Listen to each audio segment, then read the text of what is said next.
Hey guys, doing a second version of the Nibbi throttle. This is a pit bike throttle that I picked up a couple of years back. I got tired of having my e-bike throttles flying apart or coming apart. Usually they wear out right about here and then the handle would just slip right off. Actually got a few videos where they actually did snap off or they just go crunch. So I got tired of that.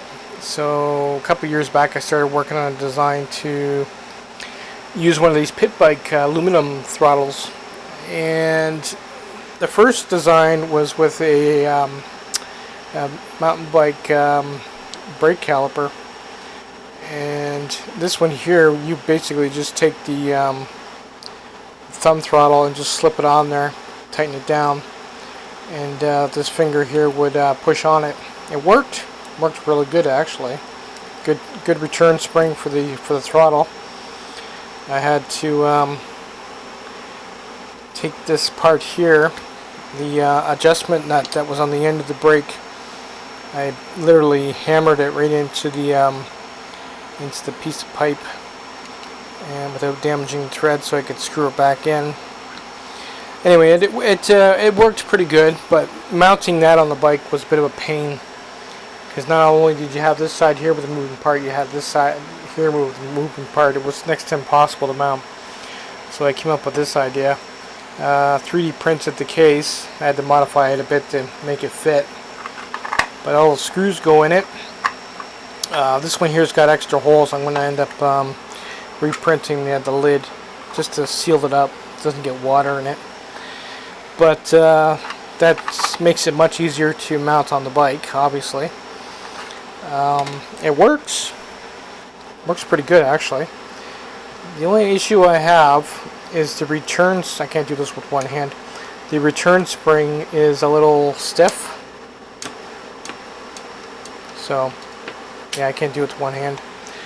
It is a little stiff, so I'm gonna try and source out something a little bit thinner. It does work. With both hands it goes to full throttle. So and I used the shoe goo. That way if I have to replace this, if it burns out, whatever, you just rip it out. It's not permanent. But we're going to be using that. We'll get a thinner cable, thinner spring, and I want to see if I can source out, well, not source it out, but I want to order a plastic lined cable. This is just a cheap one. This metal against metal. I don't like it. It can be way smoother. The last one I built was so smooth when you turned it. So figured I'd show that because it does work doing that. And if I have any issues down the road, I can just rip this out and put another one in. Might change the design over time, but this part that sits on the bike will stay the same. Just have to make sure it's oiled and it's good to go. But it's all aluminum, and it'll never wear out. And I can basically use any brand I want to use. Like right now, it's a Nibbi, but I mean I can use the ones that have the ball bearing here and come up the side if I want. And there is sets that have ball bearings in the handle that I might look at sourcing out. But I figured I'd share that because it's changed design, and I'm about to put it back on the bike. I'm just waiting for my welder to come in so I can weld the swing arm. So I figured I'd show that. Later, guys.